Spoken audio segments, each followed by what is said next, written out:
आप लोगों के बीच मैं शिक्षक संतोष कुमार आज पुनः अपनी स्वरचना के साथ उपस्थित हुआ हूँ। आज का रचना प्रत्येक व्यक्ति के जीवन में साथ साथ चलने वाले संघर्ष पर आधारित है। प्रत्येक व्यक्ति किसी न किसी संघर्ष से जीवन भर जूझता रहता है। उसी संघर्ष पर आधारित आज का शीर्षक कविता संघर्ष। तो बिना देर किए मैं प्रस्तुत करता हूं कविता संघर्ष। संघर्ष जीवन का मूल मंत्र है। संघर्ष जीवन का मूल मंत्र है। कुछ गरीबी में, कुछ बेरोजगारी में। संघर्ष जीवन का मूल मंत्र है। कुछ गरीबी में, कुछ बेरोजगारी में। जन्म मरण का निश्चित समय है। जन्म मरण का निश्चित समय है। बीच समय सुनिश्चित संघर्ष है। बीच समय में सुनिश्चित संघर्ष है। कुछ पाने में कुछ खो जाता, कुछ पाने में कुछ खो जाता। लक्ष्य संघर्ष से टकरा जाता। कुछ पाने में कुछ खो जाता। लक्ष्य संघर्ष से टकरा जाता। हो जुनून अगर लक्ष्य तक जाने का। हो जुनून अगर लक्ष्य तक जाने का। कर संघर्ष मुकाम पाने का। हो जुनून अगर लक्ष्य तक जाने का।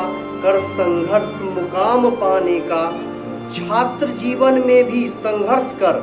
छात्र जीवन में भी संघर्ष कर। अपनी कक्षा में अव्वल लाकर। छात्र जीवन में भी संघर्ष कर। अपने कक्षा में अव्वल लाकर। राह में देखो संघर्ष करते लोगों को। राह में देखो संघर्ष करते लोगों को। अपना लो मंजिल पाने को। अपना लो मंजिल पाने को। रोजगार तलाश में जब घर से निकलो। रोजगार तलाश में जब घर से निकलो।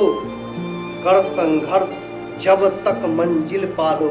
संघर्ष जीवन का मूल मंत्र है। कुछ गरीबी में, कुछ बेरोजगारी में। संघर्ष जीवन का मूल मंत्र है। कुछ गरीबी में, कुछ बेरोजगारी में। संघर्ष के बल जब युवा अधिकारी बनता। संघर्ष के बल जब युवा अधिकारी बनता। चारों ओर ईमान और विकास है दिखता। संघर्ष के बल जब युवा अधिकारी बनता। चारों ओर ईमान और विकास है दिखता। भीड़ भरे संसार में है अगर टिकना।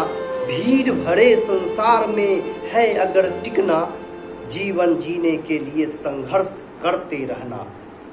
भीड़ भरे संसार में है अगर टिकना। जीवन जीने के लिए संघर्ष करते रहना। अंग्रेजों को भगाने के खातिर, अंग्रेजों को भगाने के खातिर वीर क्रांतिकारियों ने भी संघर्ष किया। अंग्रेजों को भगाने के खातिर वीर क्रांतिकारियों ने भी संघर्ष किया। संघर्ष के दम पर ही भारत को आजाद किया। संघर्ष के दम पर ही भारत को आजाद किया।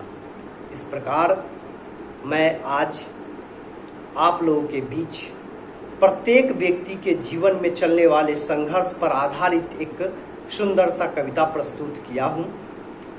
आशा है कि आप लोगों को अच्छा लगे, और अच्छा लगे तो इसे अधिक से अधिक लोगों के बीच शेयर कीजिए, सब्सक्राइब कीजिए। इससे मेरा हौसला बढ़ेगा।